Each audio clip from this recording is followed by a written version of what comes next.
ekolo oinani bukobani.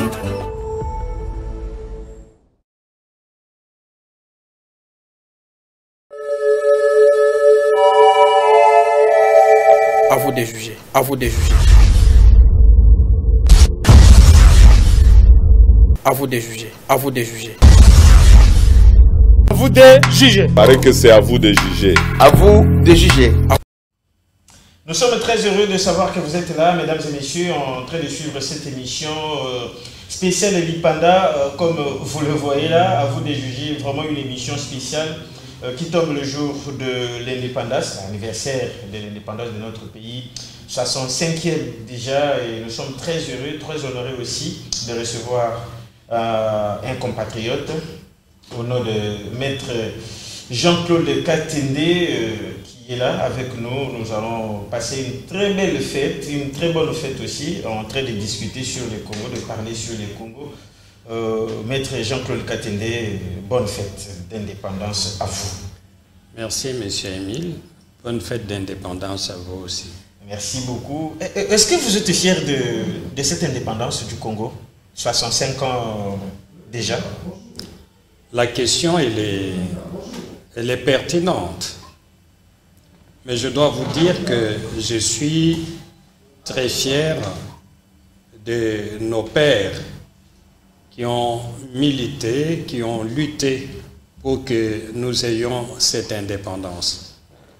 Et je me suis toujours posé la question de savoir si nos pères fondateurs étaient caractérisés par l'esprit mercantile, comme nous les voyons aujourd'hui chez la plupart des Congolais, et particulièrement dans notre classe politique, est-ce qu'on pouvait obtenir l'indépendance de notre pays? Ce qui est clair est que, malgré les divisions suscitées par le colonisateur, il s'était mis d'accord pour refuser la corruption, pour refuser toute négociation en ce qui concerne le retard dans la déclaration de l'indépendance. Et grâce à leur lutte, qui mérite en fait de la reconnaissance, nous avons obtenu l'indépendance. Donc je peux dire que pour eux, je suis fier d'appartenir à un pays où nos pères fondateurs ont accepté tous les sacrifices, et voire les sacrifices suprêmes, comme le cas de Patrice Emery Lumumba, pour sauvegarder l'indépendance du Congo. Cependant, je ne suis pas fier de ce qui a été fait après eux. Depuis Mobutu jusqu'à aujourd'hui, nous pouvons dire que quand les colonisateurs quittent la République démocratique du Congo, il nous a laissé un pays debout économiquement. C'est vrai que la question des droits de l'homme n'était pas respectée, mais économiquement, la République démocratique du Congo à l'indépendance était un pays non seulement debout, mais aussi envié parmi toutes les colonies qui accédaient à l'indépendance, parce que nous avions une économie très forte, notre système éducatif était compétitif, nos hôpitaux étaient à la hauteur, en sorte que même certaines personnes de l'Afrique australe venaient non seulement se faire soigner à Elisabeth, aujourd'hui, hier le Katanga, aujourd'hui au Katanga et les Lualaba, et d'autres provinces au-dessus là-bas, mais ils venaient aussi passer des vacances à Elisabeth, parce que c'était une ville économiquement forte et une ville qui faisait en fait beau vivre. Et après, tout ça a été dilapidé par le régime de Mobutu, qui avait en fait tous les moyens pour consolider l'indépendance politique et mettre en place les structures qui pouvaient permettre une indépendance économique du pays, parce que le président Mobutu avait non seulement les moyens pour le faire, avait la communauté internationale qui l'appuyait et il avait les hommes pour le faire. Malheureusement, il ne l'a pas fait Et cette chute du Congo s'est accentuée jusqu'au jour d'aujourd'hui. Donc, je ne suis pas fier de ceux qui ont pris le pays après l'indépendance et je ne suis pas fier de nous qui sommes là aujourd'hui parce que nous ne sommes pas arrivés à réaliser le rêve de Lumumba et des autres de bâtir au cœur de l'Afrique un pays plus beau qu'avant. Ça veut dire en d'autres termes qu'un pays plus beau, n'est-ce pas, que le pays nous légué par les colonisateurs. Et vous savez, les colonisateurs ne respectaient pas les droits humains et aujourd'hui tous les régimes que nous avons connus ne respectent pas les droits humains comme celui que nous avons aujourd'hui et économiquement le pays était debout. Aujourd'hui, économiquement, notre pays est par terre. Et je me rappelle de mon père qui me disait toujours, si nous avons lutté pour l'indépendance, c'est parce que nous n'avions pas la liberté de gérer notre propre pays comme étant les propriétaires. Mais sur le plan économique, nous n'avions pas beaucoup à nous plaindre quand nous comparons le Congo colonie au Congo indépendant. Donc, est-ce que c'était une erreur, maître Jean-Claude Katende, de demander l'indépendance à cette époque-là, à 60? Non, je ne pense pas que cela soit une erreur. Il faut seulement comprendre que les Belges, ayant constaté que la République démocratique du Congo était une manne pour la Belgique, ne voulaient pas en fait donner l'indépendance aux Congolais. Et en même temps, dans les autres pays en Afrique, on commençait à fêter l'indépendance et cela a joué un rôle très important sur nos politiciens de l'époque pour demander à ce qu'on ait l'indépendance. Et dans cette perspective de ne pas vouloir donner immédiatement l'indépendance à la République démocratique du Congo, le Belge n'avait pas préparé nos politiciens de l'époque à la gestion du pays. Et la conséquence est que non seulement ils n'avaient pas l'expérience de gestion de la chose publique, mais aussi il faut considérer que les Belgiques s'est mise du côté des impérialistes qui voulaient la division de la République démocratique du Congo, d'où la sécession katangaise qui était principalement appuyée par certains milieux belges. Est-ce qu'il y a quelque chose à corriger par rapport à ce que les pères de l'indépendance ont fait pour que l'indépendance que nous avons acquise des années 60 aujourd'hui soit effectivement une fête nationale véritable? Il y a beaucoup de choses qu'il faut corriger. Comme? D'abord, il faut corriger l'homme congolais. Je dirais l'homme et la femme congolaise. Les pères de l'indépendance étaient marqués par l'esprit d'abnégation, l'esprit des hommes et des femmes patriotes, mais aussi une vision pour notre pays. Et on peut lire cette vision qu'ils avaient de la République démocratique du Congo au travers de notre hymne national. Mais quand vous regardez depuis Mobutu jusqu'à aujourd'hui, notre classe politique principalement, elle est caractérisée par l'esprit mercantile. Aujourd'hui, on considère le pouvoir non pas comme un instrument qui permet de se rendre utile à la nation, mais comme un instrument pour s'enrichir personnellement. Prenez le cas du président Mobutu, il s'était enrichi personnellement sur le dos de la République démocratique du Congo. Prenez le cas de Joseph Kabila, qui est venu dans les conditions où tous nous l'avons vu, et aujourd'hui, il est parmi les personnalités les plus riches en République démocratique du Congo. Et ceux qui sont là aujourd'hui, avec tous les détournements de fonds qui est décrié, et surtout les révélations qui ont été faites par l'ancien ministre des Finances, M. Kazadi, vous comprenez tout simplement que les partages de l'argent de l'État est une préoccupation principale pour nos dirigeants que de travailler pour que le pouvoir en tant qu'instrument de modélation d'une nation puisse en fait servir à fournir aux populations les choses dont ils ont besoin. Donc il faut travailler sur l'homme congolais pour que nous puissions arriver à voir des hommes et des femmes patriotes, des hommes et des femmes quand ils accèdent aux fonctions publiques, ils ont cette intention de marquer leur temps en faisant des choses qui font avancer la nation. En même temps aussi, je pense qu'il est important que nous puissions changer notre système éducatif. Notre système éducatif reste dans le tas où on n'insiste pas assez sur des valeurs qui puissent permettre à ce que le pays avance, comme l'intégrité, comme des hommes et des femmes capables de s'abstenir de toutes les antivaleurs. Aujourd'hui, les antivaleurs sont considérées comme des vertus. On encense ceux qui détournent.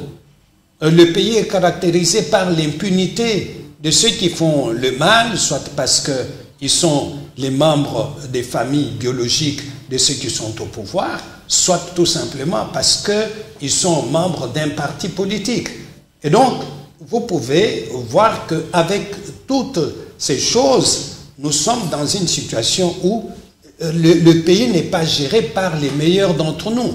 Le pays n'est pas géré par des hommes et des femmes qui ont un profil capable de faire face aux défis de la République démocratique du Congo.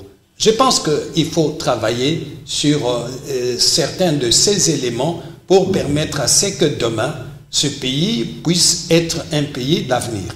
Je l'ai dit toujours, chacun de nous peut prétendre être président de la République.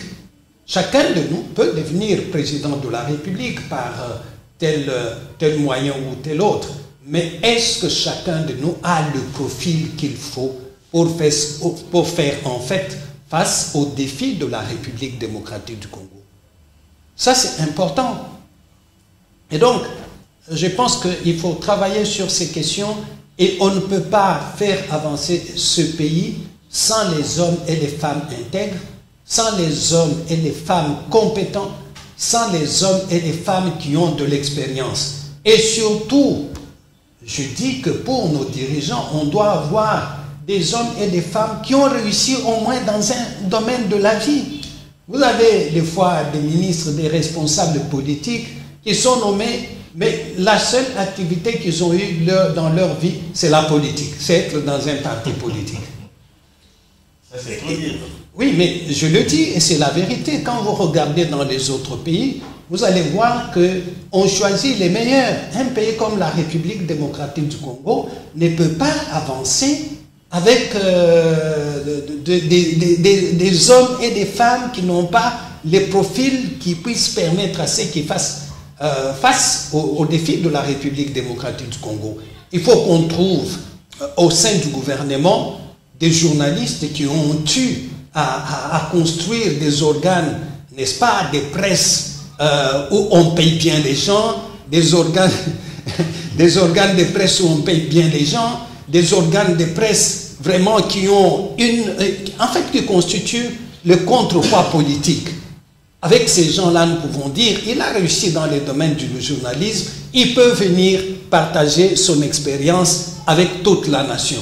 Vous avez des gens qui ont réussi dans les affaires, vous avez des gens qui ont réussi, par exemple, dans les systèmes éducatifs, mais dans la plupart des cas, c'est le seul ou la seule compétence que ces gens ont, c'est d'avoir été dans des manifestations publiques, dans des marches. C'est d'avoir été dans des marches, d'avoir été gazé par la police, ou tout simplement le fait de beaucoup parler. Il faut que nous puissions tenir compte de tous ces éléments, en fait, pour redonner l'espoir au peuple, pour redonner, n'est-ce pas, l'espoir à ce pays, qui est un pays prometteur à tout point de vue. Alors, en parlant du système éducatif congolais, maître, on parle aujourd'hui du système LMD. On quitte quand même l'ancien système, non? Oui, mais... C'est une innovation qui n'a pas existé du temps de la colonisation. Oui, mais c'est pas ça le problème. On forme toujours les mêmes individus qui sont toujours prêts à écrire lettres de demande d'emploi. Non, il faut aujourd'hui, dans l'état où la République démocratique du Congo est, qu'on puisse former nos enfants pour répondre aux défis de la République. Les systèmes éducatifs qu'on avait et qu'on a aujourd'hui, c'était un système pour répondre aux défis, n'est-ce pas, de la colonie. Et la colonie avait besoin de la main-d'œuvre, n'est-ce pas, avait besoin de la main-d'œuvre, et il fallait façonner l'homme congolais, la femme congolaise, de telle sorte qu'ils soient prêts à aller rendre service à la colonie, donc travailler pour les colonisateurs. Aujourd'hui, nous sommes dans une république. Il faut former des hommes et des femmes qui soient capables de rendre, en fait, de gérer la République. Dans la plupart des cas, quand vous regardez nos politiciens, qu'ils soient ministres ou dans les partis politiques, ils n'ont pas été forgés dans l'esprit, n'est-ce pas, dans l'esprit de rendre, en fait, de gérer une République. Et dans les partis politiques, comme au pouvoir, les gens considèrent d'abord les biens publics comme leurs propres biens. Voyez comment les gens se comportent avec les véhicules de service. Voyez comment les gens se comportent avec les sceaux de l'État du bureau. Il faut voir comment les gens se comportent avec leur bureau. Vous voyez, un fonctionnaire peut être malade, mais il garde les sceaux du bureau chez lui à la maison. Et tous les documents qui doivent être scellés doivent aller chez lui. Parce qu'il sait que chaque fois qu'il appose les sceaux, il y a un peu des miettes qui lui reviennent. Mais comment voulez-vous qu'avec une telle classe de fonctionnaires, le pays puisse avancer? Vous voyez, il faut qu'on forme des hommes et des femmes qui doivent savoir que les biens publics, ce sont des biens qui appartiennent à tout le monde. Les gens ne le savent pas.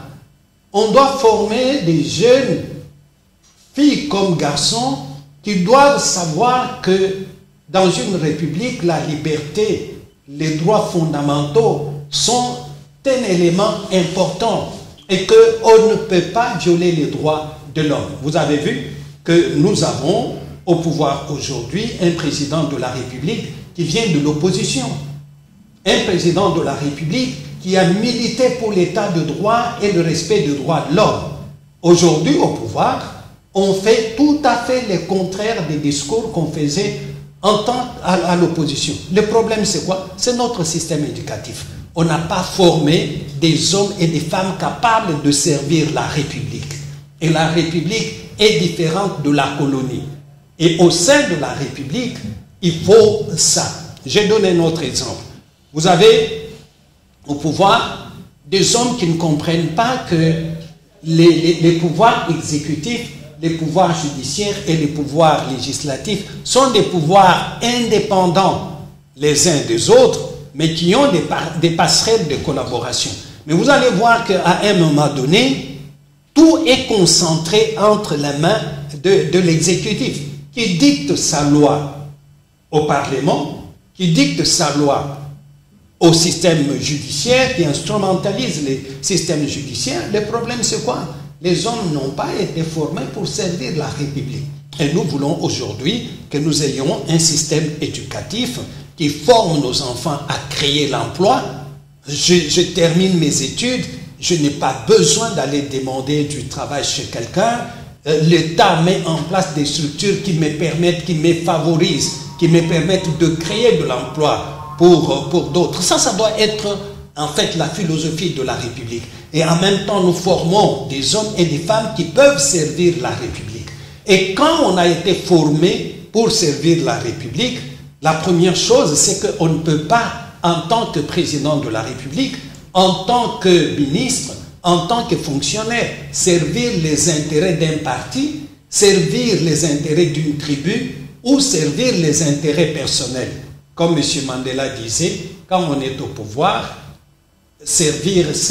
utiliser ce pouvoir pour des objectifs personnels est tout simplement immoral. Et je comprends parce que les gens n'ont pas été formés pour servir la République. Ils ont toujours des séquelles, un peu de la colonisation, un peu des dictatures Alors que la République, c'est d'abord une institution qui fonctionne sur les raisonnements. Dans une République, il faut que la tête tourne.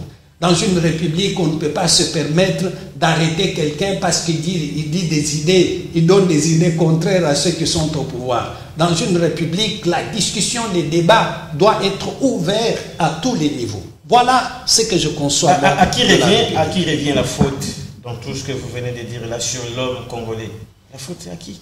La faute revient d'abord à ceux qui nous dirigent.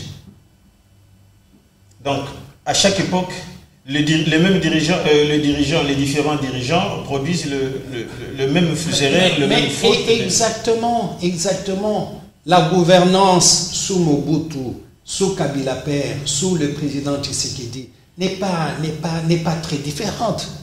N'est pas très différente. Nous avons besoin des hommes politiques, de la classe politique qui peut créer la rupture. Qu'on sente que maintenant, il y a une autre République qui se met en place, il y a un autre esprit qui se met en place. Ça, c'est important. Est-ce que c'est possible? C'est possible mais que ces changements... pourquoi ce n'est pas possible? Si ailleurs en Afrique, je ne vais pas donner des exemples européens, si ailleurs en Afrique ça se fait, donc ça peut se faire aussi en République démocratique du Congo. Prenez le cas du Ghana avant l'arrivée au pouvoir du président Rawlings, c'est que le Ghana était un pays corrompu, un pays par terre, mais il a fallu que ce monsieur arrive pour que le Ghana se remette sur le rail. Et aujourd'hui, vous avez un pays, c'est vrai, pour des raisons, pour une raison ou une autre, les Ghanéens n'ont pas atteint l'idéal qu'il faut, mais c'est un pays qui respire la démocratie. C'est un pays où vous sentez que la voix du peuple est prise en considération. C'est un pays qui va dans la bonne direction. Donc, si les autres l'ont fait, nous pouvons aussi le faire. Et moi, je pense que c'est possible de le faire. C'est possible de le faire. D'abord, c'est une question de volonté. Et comme je le dis toujours, la République démocratique du Congo, c'est un pays au défi énorme. Et nos dirigeants doivent être des hommes et des femmes qui se disent soit j'ai réussi, soit je meurs. Mais si vous avez des dirigeants qui aiment la vie, qui ne sont pas capables de prendre des risques, il y a des secteurs ici, comme dans les commerces, où certains individus dictent leurs lois. Il y a des choses qu'on doit pouvoir arrêter. Mais est-ce que nous avons des dirigeants capables de prendre ces risques? Comme je le dis toujours, regardez en Afrique centrale, tous les présidents de l'Afrique centrale, quand vous les voyez, comment ils sont habillés, vous pouvez vous dire que ces messieurs aiment vraiment la vie. Donc l'Afrique centrale... Vous allez jusqu'à l'habillement. Non, mais l'habillement reflète ce que l'homme pense. Pourquoi en tant que président de la République, je vais porter des vestes de 5 000, 10 000 dollars? Pour quelle raison? Est-ce que quand vous arrivez au poste de président de la République, qu'est-ce que vous avez encore à prouver? Mais regardez, les présidents de l'Afrique de l'Ouest, les présidents de l'Afrique australe, quand ils s'habillent modestement. Et ce sont ces pays qui prospèrent. Mais quand vous regardez l'Afrique centrale, c'est vraiment un trou au centre de l'Afrique. Pourquoi? Parce que nos présidents aiment les luxes. Le président aime vivre quoi? Aime la vie. Ils n'ont pas le temps de faire des sacrifices. Vous voyez? Mais qu'est-ce que... Bon, vous voyez, quand vous regardez quelqu'un, vous pouvez, à partir de son habillement, de ce qu'il aime, de ce qu'il porte, vous pouvez vous dire, non, là, il y a un problème. Là, il y a un problème. Ce sont des aspects simples. Mais, je vous donne un devoir. Regardez l'Afrique centrale, comment le président du Congo s'habille, le président de la RDC, le président du Rwanda, le président du Tchad, le président de Congo-Brazza. Vous allez arriver, le président de la République centrafricaine, vous allez arriver à la conclusion qu'il y a un problème. Et le problème est là. Mesdames et messieurs, nous sommes en direct et vous avez le numéro qui est là. Vous pouvez aussi répondre à cette question. Quel est le secteur où la République démocratique du Congo est réellement indépendante? C'est une question à laquelle vous pouvez aussi répondre via et c'est le numéro qui est là, est-ce qu'ils ont un secteur moko où Monique Mbokanabiso, la RDC est vraiment indépendante? Pour répondre à Bisso na Motuna. Alors, président Katende, nous avons toujours entendu une phrase depuis des années: l'économie de la République démocratique du Congo est extravertie. Kabila est venu, les deux Kabila sont passés, pareil, avec Tshisekedi, la phrase reste la même. Est-ce que 65 ans après l'indépendance, cette phrase doit toujours rester d'actualité? L'économie congolaise est tournée vers l'extérieur. Oui, évidemment, la phrase demeurera tant que nous n'avons pas des dirigeants visionnaires pour la République démocratique du Congo. En fait, des hommes et des femmes capables de marquer leur temps positivement. Qu'est-ce que je veux dire par là? Quand on parle en fait d'une économie extravertie, c'est une économie qui est tournée vers la satisfaction de besoins extérieurs. Et dans le cas d'espèce, vous avez vu sous Kabila fils, sous le président Tshisekedi qui est encore là, que l'accent est mis sur l'exploitation minière. Sur l'exploitation minière. On a totalement négligé un des secteurs importants de la vie, c'est l'agriculture, qui est totalement abandonnée. Vous allez entendre les gens parler de la diversification de l'économie, mais dans le concret, rien n'est fait. Est-ce qu'aujourd'hui, dans notre pays, il existe encore des organisations paysannes? En fait, des organisations qui doivent travailler à la base pour produire, non pas les biens destinés à satisfaire les besoins extérieurs, mais à satisfaire les besoins des Congolais. Ce n'est pas les moyens qui manquent. Et la plupart des projets qui sont mis en œuvre dans le cadre notamment de l'agriculture sont des projets qui servent à détourner de l'argent. Vous vous rendez compte? Les projets Bokanga Lonzo a pris des millions d'argent, mais ce projet a servi à quoi finalement, si ce n'est pas à détourner de l'argent? Mais tout le monde reste seulement focalisé sur ce projet. Oui, mais c'est comme si on ne peut plus créer d'autres projets ou proposer d'autres projets. Non, mais nous devons tirer d'abord de leçons. Pourquoi on en est arrivé là? Si nous voulons moderniser notre secteur agricole, il est important que nous puissions mettre le paysan au centre de ces systèmes. Ça veut dire qu'il faut regrouper les citoyens à la base pour faire ce travail, former des hommes et des femmes, des moniteurs, comme à l'époque belge, qui doivent les accompagner, mettre à leur disposition des facilités d'accès au financement, mettre à leur disposition des petites industries, Monsieur Émile, des transformations des produits agricoles. Quand vous allez sur la route de Matadi, pour aller à Matadi, regardez les fruits qu'il y a sur cette route. Mais est-ce que dans cette contrée-là, il y a une petite usine qui peut transformer les mangues, qui peut transformer les oranges en jus d'orange bien emballé, qui puisse servir notre pays, qui puisse servir les citoyens?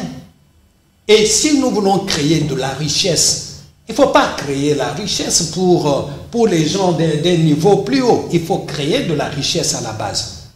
Et tout paysan qui voit que les produits de son champ sont achetés et qui peut rentrer chez lui avec de l'argent pour prendre soin de ses enfants, je pense qu'il va s'y donner davantage. Et nous avons un pays béni de Dieu. Nous avons un pays béni de Dieu. Mais nous sommes incapables de diversifier l'économie. Vous allez vous rappeler que pendant plusieurs mois, nous avons posé des questions sur les bateaux de pêche qui ont été commandés à l'étranger. Jusqu'à aujourd'hui, on n'a pas de réponse. Et quand vous allez par exemple à Mwanda, vous allez voir que ce sont les Chinois qui pêchent notre propre poisson et qui viennent nous le vendre.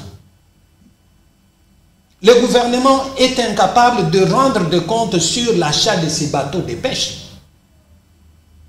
Et ici, chez nous, le système est tel que quand le peuple fait, il y a un peu de grogne, on initie un projet et après on l'abandonne. Aujourd'hui, les bateaux de pêche sont où? Voilà. Ils font la pêche où? Donc, je dis encore que si nous voulons redonner de l'espoir à notre peuple, il est important que les paysans, ceux qui travaillent dans les champs, puissent avoir le regard, n'est-ce pas, des dirigeants politiques, les soutiens qu'il faut, les routes des desserts agricoles.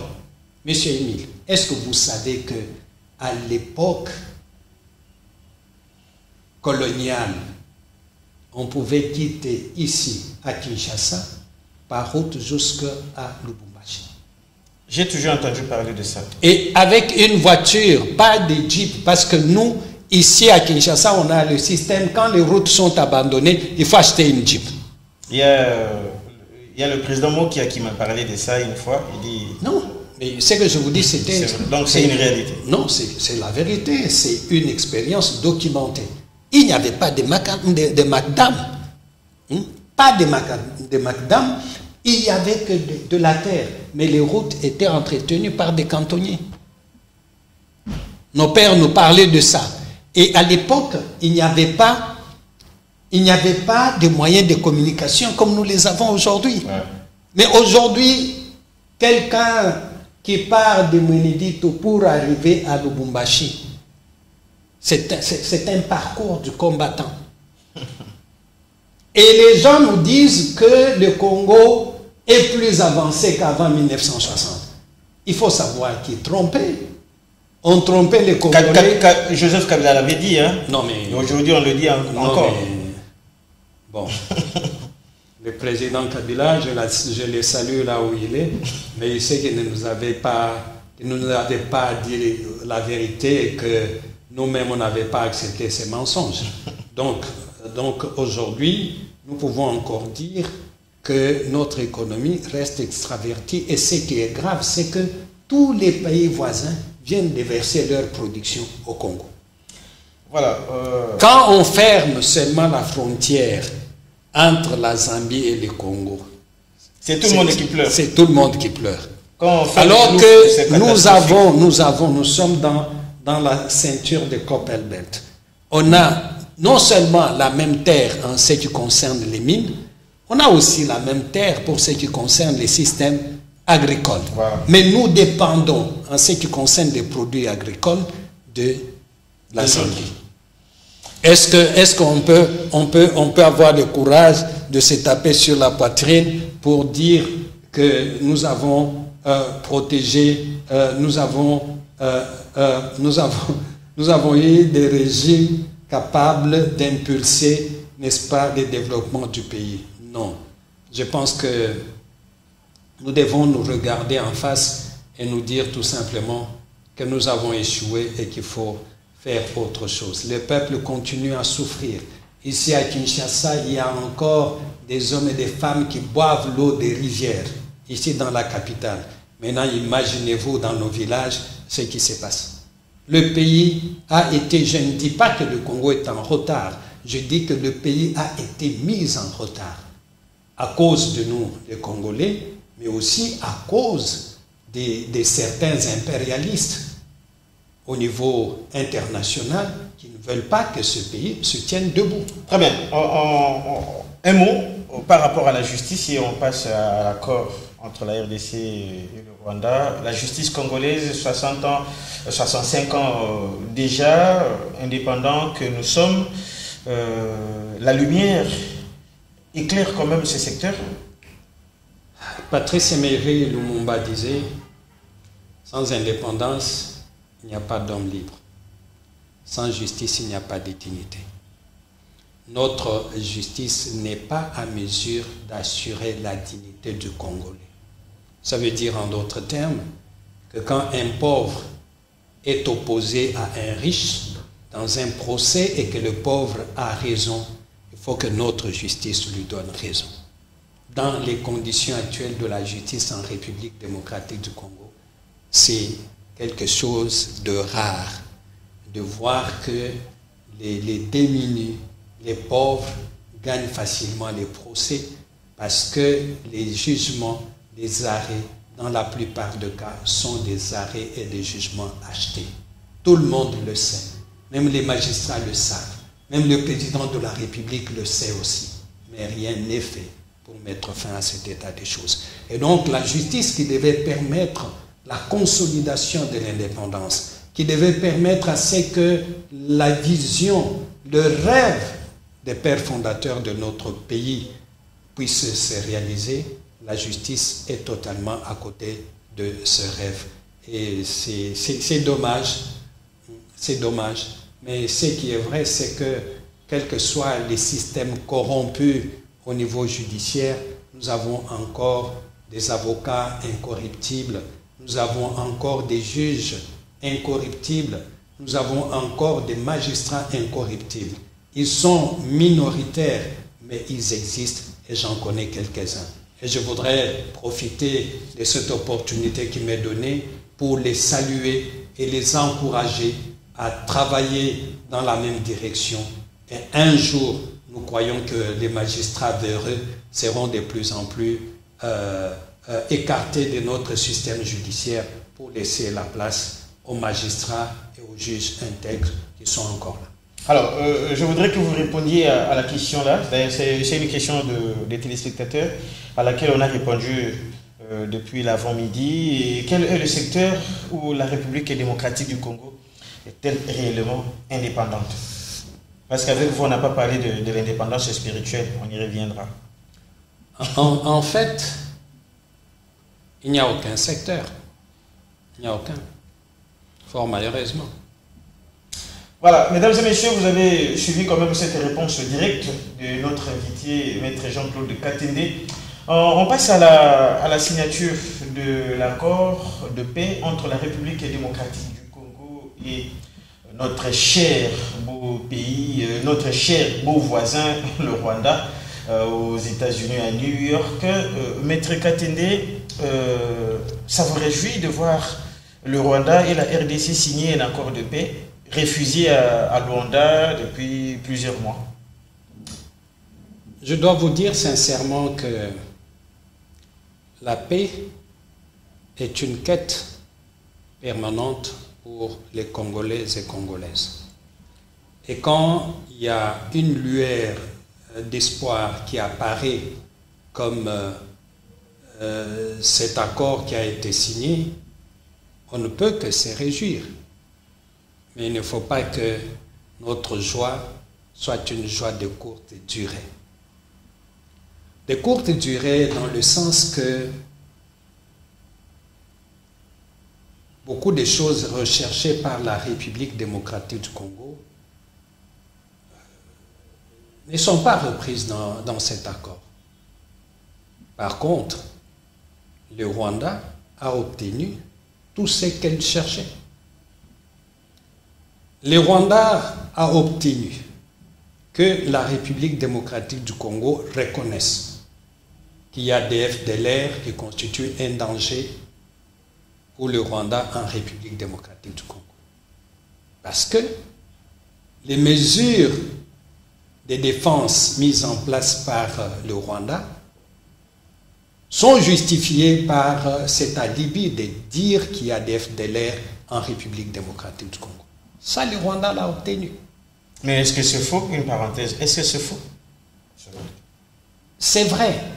Mais la question qu'il faut se poser, est-ce que ces FDLR constituent effectivement une menace pour le Rwanda? Combien de fois ces FDLR se sont organisés pour inquiéter le régime du président Kagame? Combien d'attentats ont été faits? Combien des incursions ont été faites au Rwanda? Est-ce qu'aujourd'hui, les FDLR ont des troupes, ont l'équipement militaire qu'il faut pour inquiéter le Rwanda? Voilà la question fondamentale qu'il faut se poser. Et ça, c'est important. Mais si le Rwanda vient pour les FDLR, pourquoi le Rwanda appuie les rebelles du CNDP, du RCD, aujourd'hui du M23, qui exploitent les minerais dont le Rwanda est bénéficiaire. Ces questions, on doit se les poser. Donc, dans cet accord, le Rwanda a accepté ça. Et notre pays a accepté de se mettre en partenariat avec le Rwanda pour inquiéter les FDLR. Mais ce que nous savons tous, c'est que le Rwanda est capable de recycler les FDLR. Comment ça? Mais, par exemple, au sein du M23, il n'y a pas que des Congolais, il y a des Rwandais là-bas, qui peuvent à un moment donné être utilisés comme des FDLR, pour en fait faire perdurer la présence du Rwanda en République démocratique du Congo. J'espère, et c'est vraiment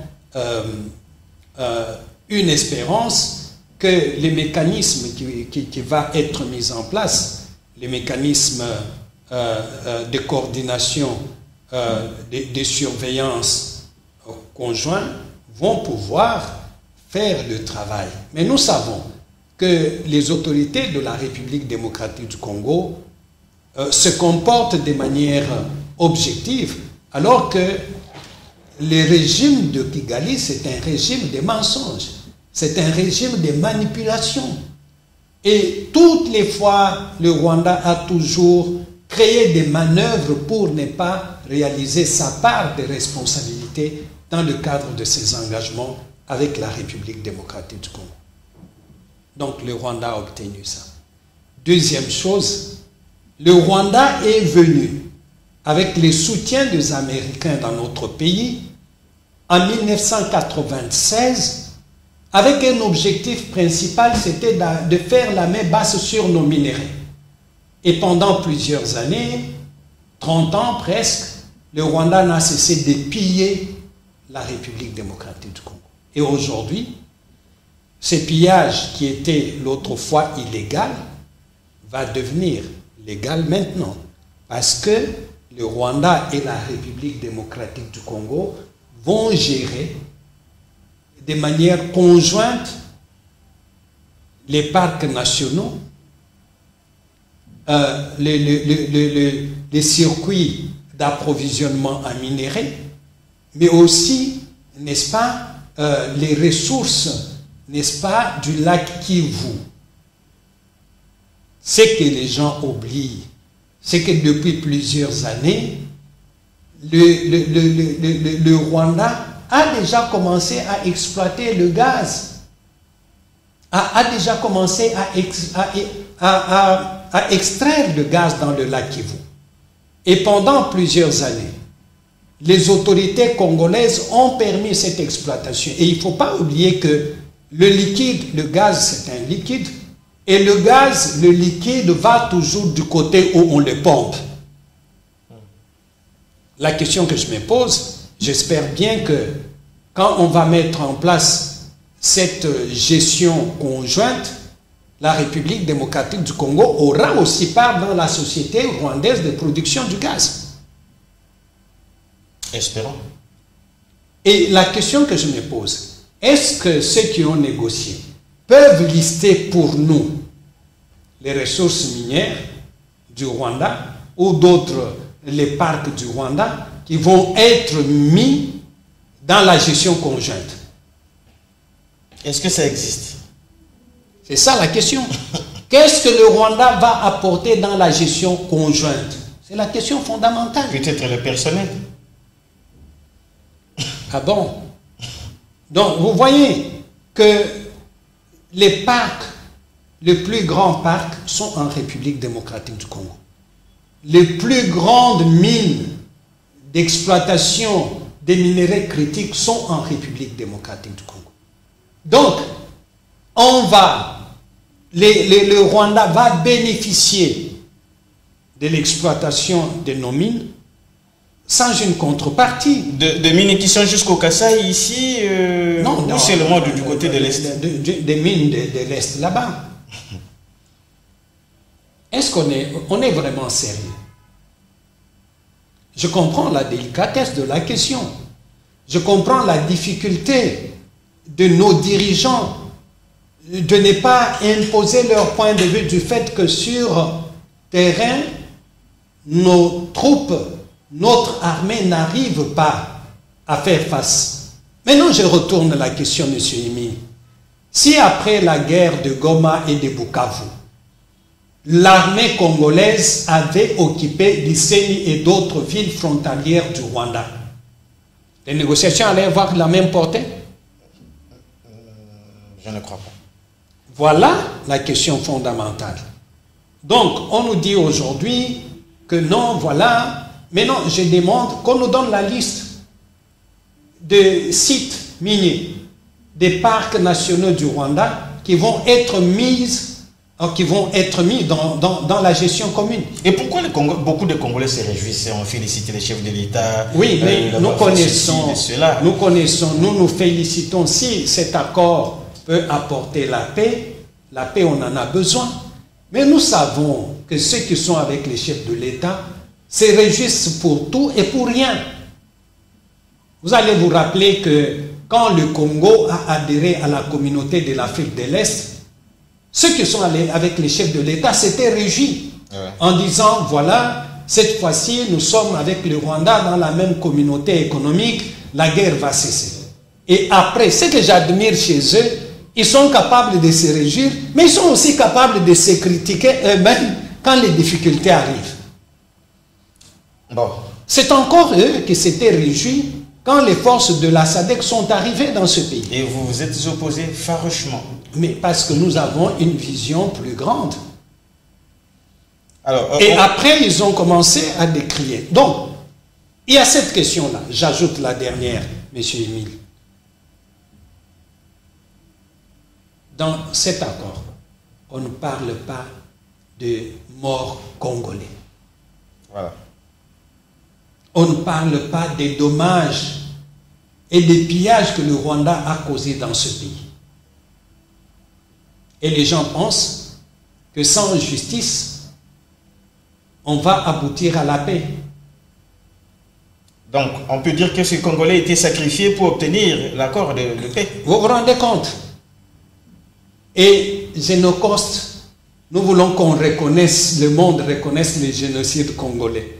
Avec des pareils accords, comment on va le reconnaître? Parce qu'il n'y a même pas un paragraphe qui fait allusion à la justice pour ceux qui sont morts. J'ai entendu quelqu'un d'autre dire, on va les réclamer par d'autres mécanismes. Messieurs, vous savez que le Rwanda et l'Ouganda se sont battus à Kisangani. Et qu'aujourd'hui, l'Ouganda est en train de payer les dommages causés à notre pays. Le Rwanda n'étant pas membre de la juridiction qui avait pris cette affaire concernant l'Ouganda en charge, n'a jamais été inquiété. Cet accord ne devrait-il pas être l'occasion de dire, si vous n'avez pas voulu réparer par la justice, vous pouvez réparer à l'amiable. Au moins insérer cette dimension dans l'accord. Ce que nous souhaitons, c'est que l'accord se mette en œuvre, mais je peux dire que 65 ans d'indépendance après, la République démocratique du Congo risque de redevenir la colonie du Rwanda et la colonie des États-Unis.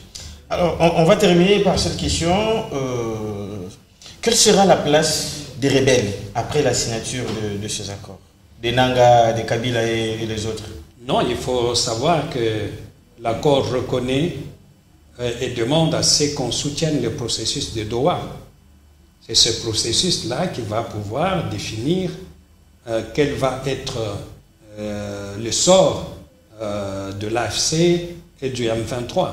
Je crois que les discussions vont continuer et on va voir où est-ce que ça va arriver. Nous souhaitons tout simplement à ce qu'ils s'entendent et qu'ils trouvent des portes qui ne favorisent pas l'infiltration des troupes de la République démocratique du Congo, qu'on trouve des solutions qui ne permettent pas à ce que dans quelques années, nous ayons encore une autre rébellion qui se déclare pour reposer les mêmes problèmes, les problèmes de démocratie, les problèmes identitaires et d'autres alibis que ces rebelles ont toujours utilisés pour tuer les Congolais, pour piller les ressources de notre pays. Je pense que cela va être pris en compte. La dernière question pour terminer, maître. Dès lors que le Rwanda et la RDC ont signé cet accord de paix, ça veut dire que le Rwanda va se dissocier du 1-23 AFC. En fait, dans l'accord, ils ont pris l'engagement de ne pas appuyer, de soutenir des actes de rébellion, des actes d'agression d'un pays contre un autre. C'est un engagement qu'ils ont pris, mais ils ont dit que les groupes rebelles peuvent avoir cet appui si c'est pour permettre à ce que l'accord, n'est-ce pas, soit mis en œuvre. Je pense que c'est cela. Voilà, on a terminé pour aujourd'hui. Je vous remercie pour m'avoir donné l'occasion de partager mes points de vue sur l'indépendance du Congo, sur l'accord qui vient d'être signé, que nous souhaitons qu'il soit mis en œuvre de manière de bonne foi par les uns et les autres pour que la République démocratique du Congo recouvre la paix. Mais comme cet accord manque des aspects de justice et des aspects de réparation, je crois qu'il va continuer à diviser le Congolais. Mesdames et messieurs, c'était là maître Jean-Claude Katende, président de l'Association africaine des droits de l'homme, ASADO, qui répondait à nos questions. On va le retrouver prochainement. Restez branchés sur les antennes de la télé républicaine. On dit que Dieu bénisse la République démocratique du Congo et les autorités légalement établies. On se retrouve demain. Au revoir. Au revoir.